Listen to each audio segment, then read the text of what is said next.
Vamos abrir nossas Bíblias no livro de João, capítulo 14.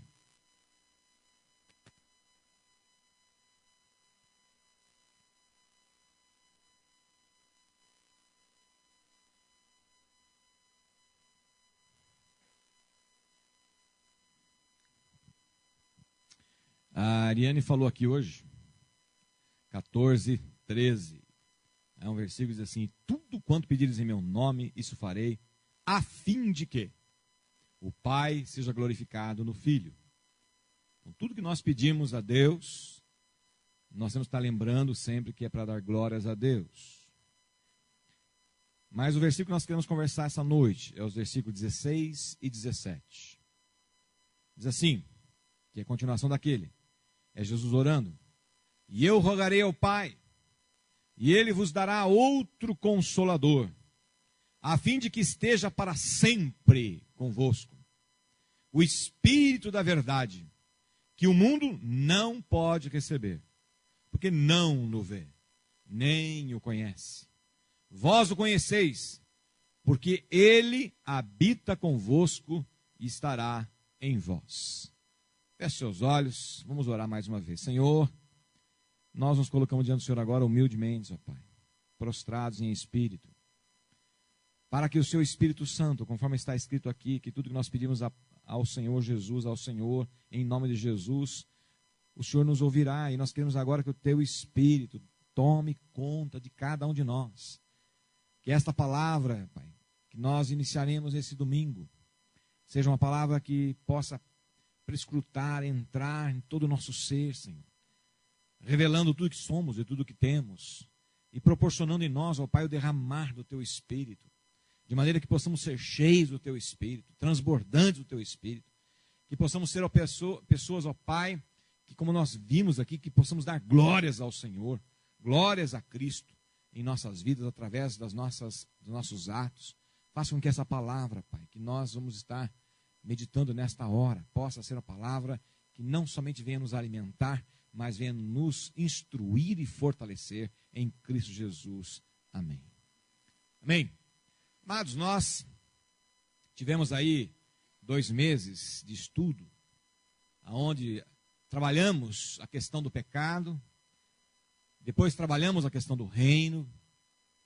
E qual é o objetivo disso? Por que nós labutamos aqui 1 mês sobre o reino de Deus?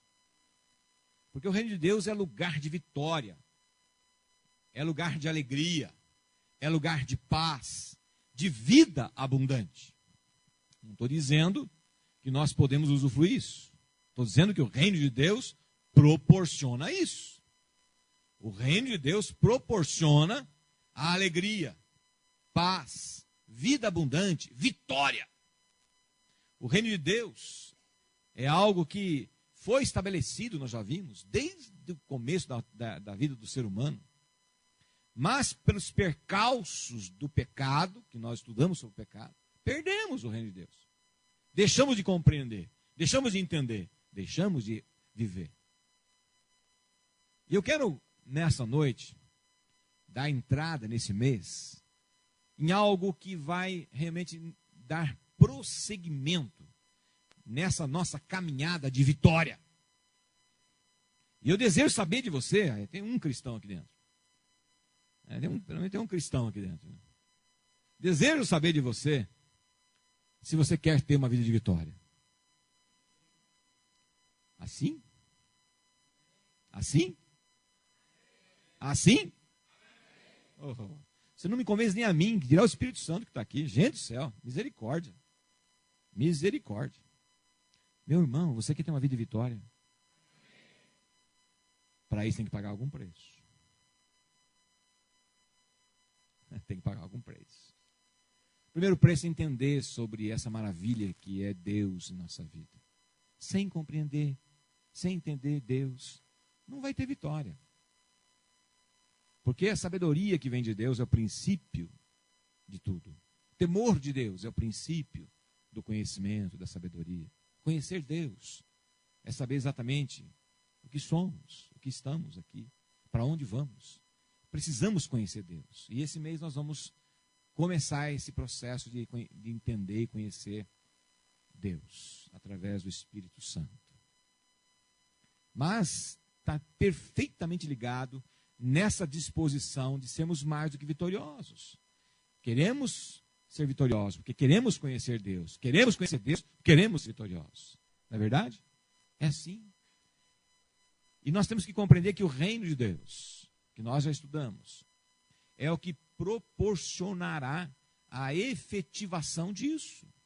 Quando nós compreendemos o reino, como já passamos por ele, no entendimento, como agora queremos entrar no entendimento de Deus, nós vamos viver intensamente o reino de Deus, e aí, obviamente, naturalmente, vive-se em vitória.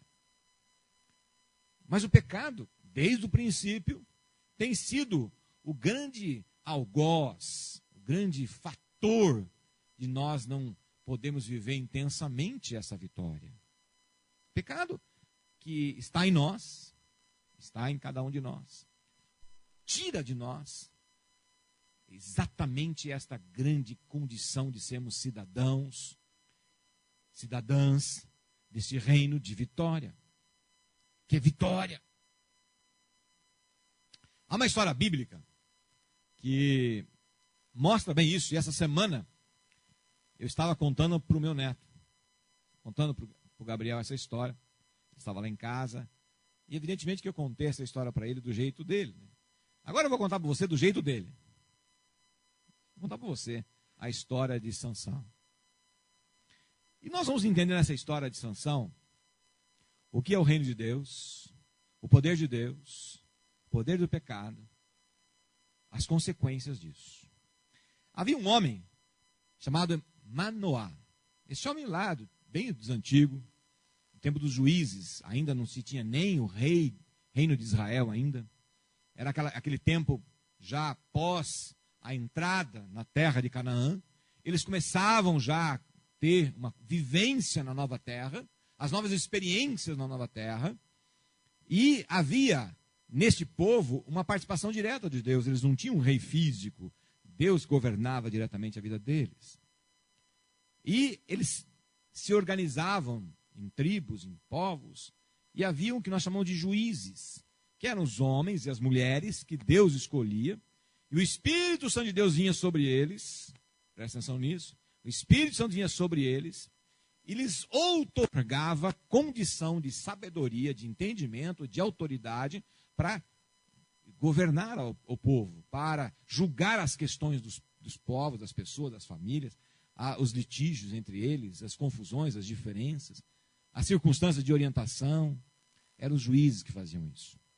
E Manoá era um homem simples lá, casado já, e a sua mulher, diz a história, que era uma mulher estéril.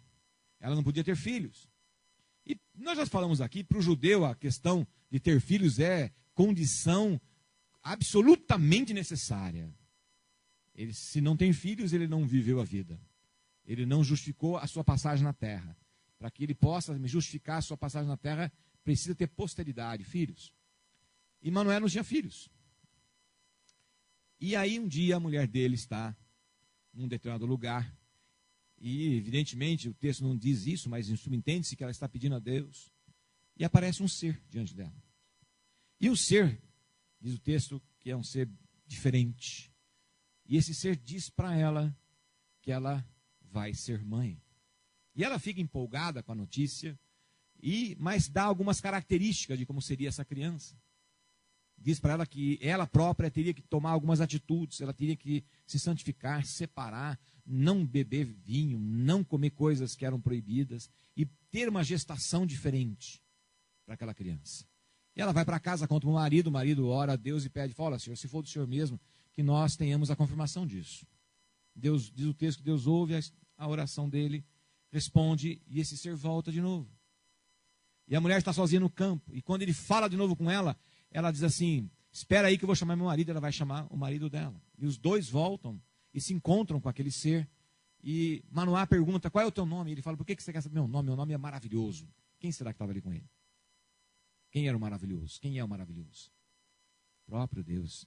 Nós chamamos na teologia de teofania. É a presença de Deus junto com os homens. É os homens vindo, sentindo a presença de Deus.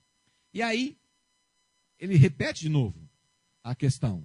O casal então diz assim, olha, quer fazer o seguinte, fica conosco para o jantar, eu vou preparar um cabrito para você comer. E ele diz assim, não, não quero. Ofereça a Deus. Faça um oferecimento em sacrifício a Deus, não para mim. E ele faz, então pega o cabrito, põe no altar e coloca o fogo. E quando aquele fogo começa a queimar, aquela oferta de gratidão antecipada, presta atenção nisso, oferta de gratidão antecipada, pela dádiva que queriam receber, diz o texto que naquele momento aquele ser se funde com aquele sacrifício, e aquele ser é levado aos céus com a fumaça, e os dois caem por terra, dizendo, nós seremos mortos porque vimos o Senhor. E a mulher diz assim para ele, não, se o Senhor quisesse nos matar, não teria nos chamado até aqui, contado o que contou, e pedido para a gente fazer o que nós fizemos. E realmente eles percebem então que há um grande mover do Espírito de Deus ali, e diz que aquela chama se confunde com o Espírito de Deus subindo aos céus. Nasce Sansão. E diz o texto que Sansão foi já designado por este anjo, por esse ser, que ele seria um nazireu. O que é nazireu? Consagrado a Deus, aquele que se consagra a Deus, aquele que está a sua vida nas mãos de Deus. De novo você vai começar a entender a questão do reino de Deus aí, ó. O reino de Deus é para aqueles que são chamados, aqueles que são escolhidos, aqueles que estão vivendo para um poderoso desenvolver da vontade de Deus. E aí, esse menino cresce, se forma homem, nós conhecemos a história, cabelo grande, a história diz que ele não podia cortar o cabelo, porque no cabelo estaria a força, que nada mais é do que uma simbologia da presença de Deus. E esse rapaz, diz o texto que ele julga Israel por 20 anos.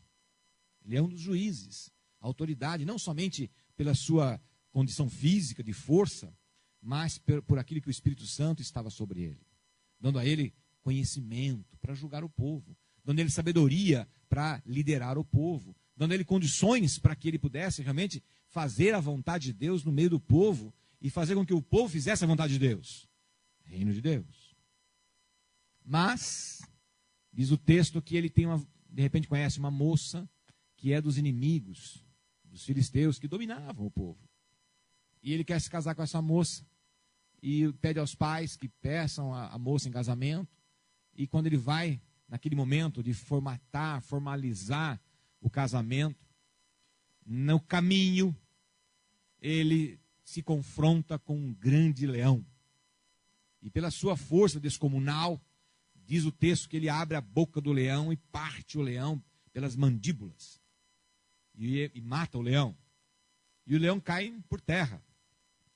Depois que ele vai nessa cerimônia, tal, ele está indo, passa alguns dias, ele vai, passa de novo naquele lugar, ele vê que aquele leão, na verdade, morto, juntou abelhas. E havia um grande favo de mel ali. E ele passa a comer, e vai comendo favo de mel para casa. E quando ele chega nessa cerimônia, que seria a concretização do noivado, porque nós temos que lembrar que o casamento do judeu demorava quase um ano, o casamento. Estava no processo de noivado, depois efetivava um tempo. E aí ele então, naquele momento, ele solta um enigma, que é uma pergunta para as pessoas responderem. E ele pergunta para as pessoas, o que é que o forte, morto gera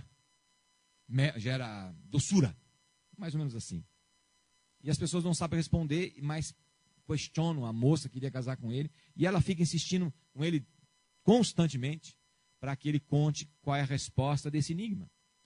Porque ficou combinado que se no dia do casamento eles respondessem corretamente, ele, Sansão, teria que dar 30 vestimentas lá, nupciais para as pessoas.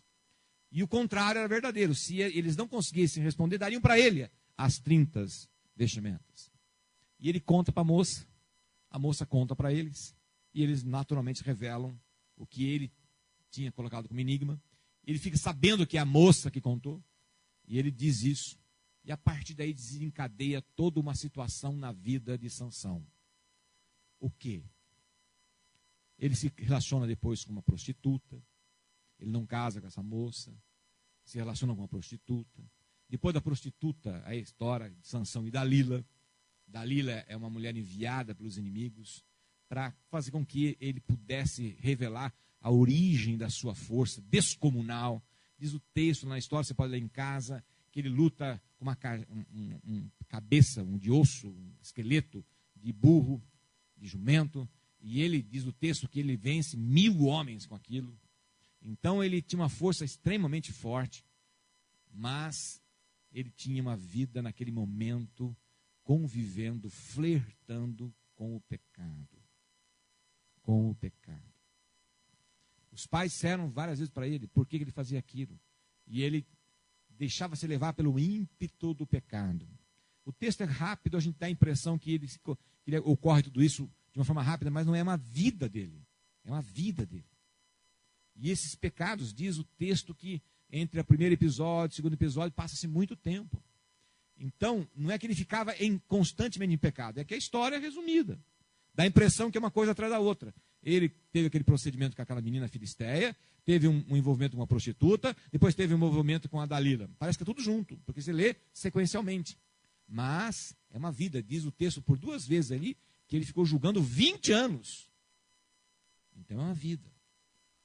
Mas ao longo da vida, ele se deixa levar pelas suas atitudes naturais e se envolve com essas 3 questões. Uma filisteia, uma prostituta e agora de novo uma filisteia, que é Dalila. E nós conhecemos a história. Ele com aquela força comunal, ele a engana durante algum tempo, 3 vezes, porque ela quer que ele conte como é que está a força que estava nos cabelos. E ele não conta, vai contando outras historinhas, uma vez, 2 vezes, 3 vezes, e até que ele conta a verdade. E quando ele conta a verdade, os filisteus o dominam. A primeira coisa que fazem com ele é furar os seus olhos. Quando se está em pecado, você sai do reino poderoso de Deus, que é o poderoso Sansão. A primeira coisa que você tem é luz que se perde. Ele entra em trevas profundas. A segunda coisa que ele tem é que o poder de Deus se vai. E ele passa a ser dominado e escravizado. E como escravo ele é posto para ser ridicularizado. A terceira coisa que vem com o pecado é o testemunho. A gente costuma dizer que nós damos testemunho. Mas no caso dele, muitos de nós, pelo pecado, nós damos testemunho. Que é quando nós começamos a deixar da nossa vida dar glória a Deus. Quando nós lemos aqui no começo, nós dizemos o quê? Tudo que você pedir ao Pai, Ele vai te dar. Desde que, a fim de que o Pai seja glorificado. A fim de que o Pai seja glorificado. O reino de Deus é reino de vitória. Mas o reino de Deus nos é tirado quando nós nos deixamos levar pelo pecado. A vida de vitória, ele tinha uma vida de vitória, era vitória em cima de vitória. Era sábio, era capaz de julgar as causas do povo, era capaz de ajudar as pessoas, era um homem tido como nobre em seu povo, porque ele tinha o Espírito Santo sobre ele. Mas quando ele se deixa levar pelas suas aptidões carnais, pelos seus desejos carnais, não necessariamente só de sexo, é coisas da vida, desejo de estar vivendo o luxo do mundo, vivendo o gozo do mundo, as coisas do mundo, nós perdemos o poder do reino de Deus. E aí, ele é levado para ser ridicularizado, posto numa posição onde o nome de Deus, ao invés de ser glorificado, era envergonhado. Mas diz o texto, para encerrar a historinha de Sansão, que os cabelos crescem de novo. E aí, uma figura, é um tipo de mostrar que nós podemos pedir perdão dos nossos pecados a Deus e o reino de Deus volta. E ele pede perdão, ele suplica perdão. E quando ele suplica perdão, ele pede mais uma vez que aquela força dele lhe seja restituída.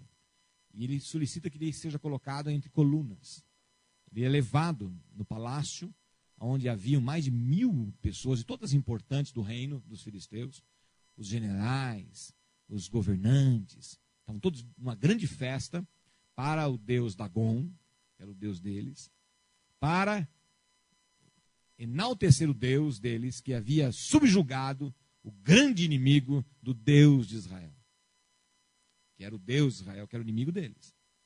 E naquele momento, diz a história que Sansão se abraça nas duas colunas e ele ora: Deus me dê de novo a força, pelo menos a última vez. E diz o texto que ele matou mais os seus inimigos pela sua morte do que na sua vida. Por que conta essa história?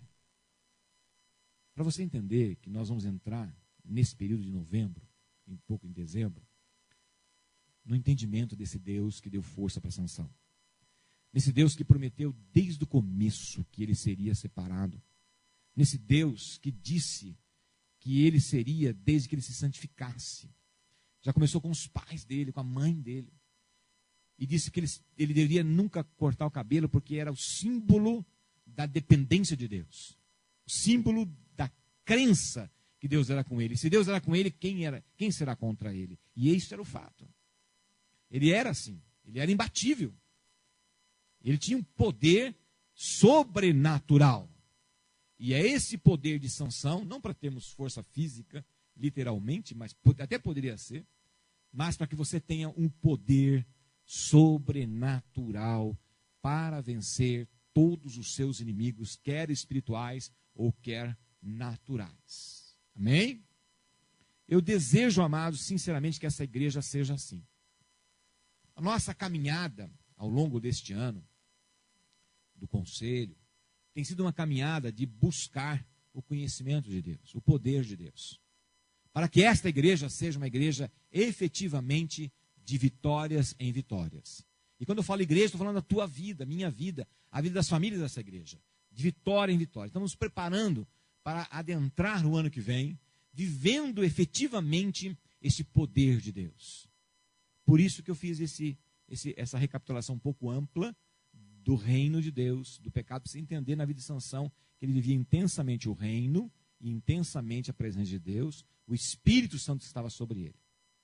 Mas, quando Jesus está na terra, esse João capítulo 14, 16, 17, diz assim: e eu rogarei ao Pai, é Jesus falando, e ele vos dará outro consolador. Então ele é o próprio consolador. Outro, a fim de que este seja para sempre convosco. O Espírito da verdade que o mundo não pode receber, porque não o vê, nem o conhece. Vós o conheceis, porque ele habita convosco e estará em vós. Aqui Jesus inaugura uma outra condição da presença desse Espírito Santo que estava em Sansão. O texto diz, no Velho Testamento, inúmeros textos, que o Espírito Santo estava sobre. Aqui o texto está dizendo que ele vai habitar com você. Nós sabemos que o Espírito Santo entra dentro de nós e opera a partir de nós coisas poderosas e maravilhosas no mundo, que é nada mais, nada menos do que a ação do reino de Deus na terra. Essa terceira pessoa da Trindade estava no mundo desde o começo, é o próprio Deus. Lá em Gênesis 1 e 2, diz: no princípio criou Deus os céus e a terra, porém, estava sem forma e vazia, havia trevas sobre a face do abismo, e o Espírito de Deus pairava sobre o abismo. Esse Espírito de Deus que nós estamos falando, que nós vamos estudar esse mês todo, mês de novembro, dezembro nós vamos estudar sobre Jesus, mas em novembro nós vamos estudar sobre o Espírito de Deus, é o Espírito do reino de Deus, o poder de Deus atuante. É o próprio Deus, onipotente, tem poder para todas as coisas, onisciente, sente todas as coisas, onipresente, está em todos os lugares. Esse Espírito Santo, é importante você compreender e entender, que ele tem essas prerrogativas maravilhosas do Deus Altíssimo, porque ele é o Deus Altíssimo. Que Jesus, enquanto na terra, era onipotente, mas não era onipresente, era onisciente. Mas Jesus estava onde ele estava, fisicamente. Mas o Espírito Santo de Deus, ele está em cada um dos escolhidos de Deus. Em cada um. Mas os que não são escolhidos não têm o Espírito. O texto diz isso, não tem o Espírito. O Espírito da verdade, que é o Espírito Santo, que o mundo não pode receber. Não pode, porque não o vê, nem o conhece.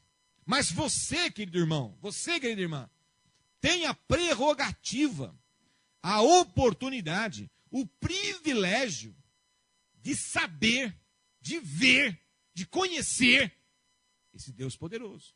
assim como a esposa de Manoá, você terá a oportunidade, e tem a oportunidade, de poder ver, no momento da sua intimidade com Deus, e vê-lo na tua presença, de como essa mulher viu, na hora que estavam fazendo culto a Deus, aquele ser maravilhoso se fundir na adoração, e eles ficarem petrificados naquele momento de perceber que Deus estava ali. Mas, eu quero essa noite enaltecer, chamar a tua atenção, para que nós podemos não somente compreender com o intelecto, não somente sentir com o nosso coração, mas viver intensamente nesta igreja, na sua vida, uma vida de igreja em poder e com poder. Amém? Isso pode ficar na retórica. Isso pode ficar simplesmente no sermão.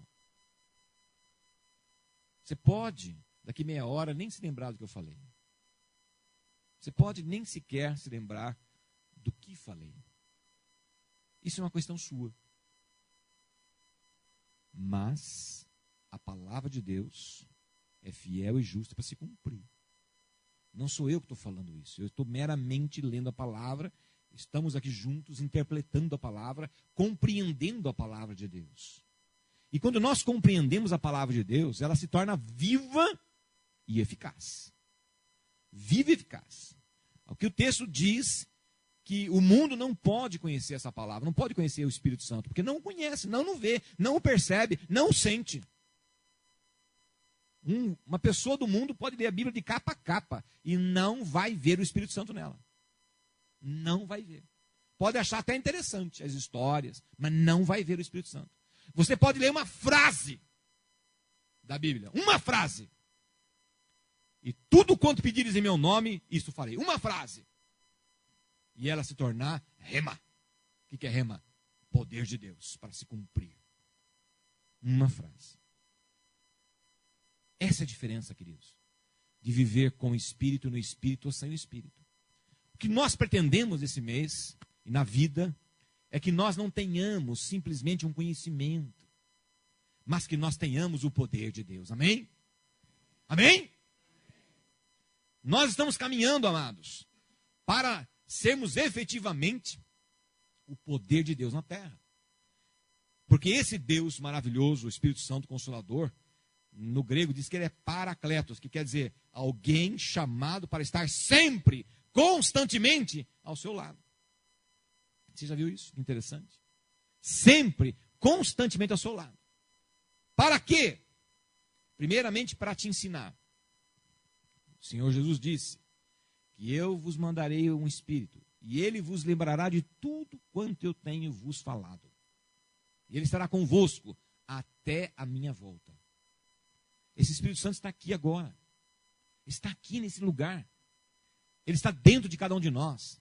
Ele estava naquele momento maravilhoso que aconteceu na vida desse casal, que eu fiquei imaginando a cena. Aquele ser com eles diz assim: não quero comer nada, mas o que você quer me dar, dê ao Pai. Então eles preparam a cena, preparam o altar, colocam o animal sobre, botam fogo. E diz o texto que na hora que o fogo pega, que as lavaredas sobem ao céu, este ser se funde com as chamas e sobe ao céu. Imagina que cena, gente. Imagina que cena. Que coisa inusitadíssima.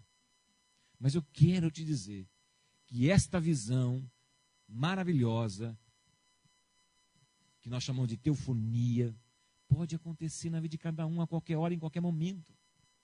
A presença de Deus é uma presença que pode se tornar não simplesmente uma presença histórica, uma presença tão somente de conhecimento, mas uma presença real na tua vida. Isso só aconteceu com eles por um detalhe. Porque eles creram. Porque eles creram. Porque se eles não tivessem crido, talvez isso não tivesse acontecido. Então eu te desafio a você caminhar conosco nesse mês com uma pretensão de fé.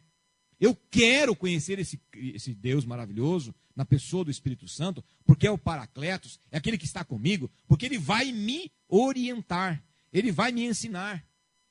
Mas mais que isso, ele vai te capacitar.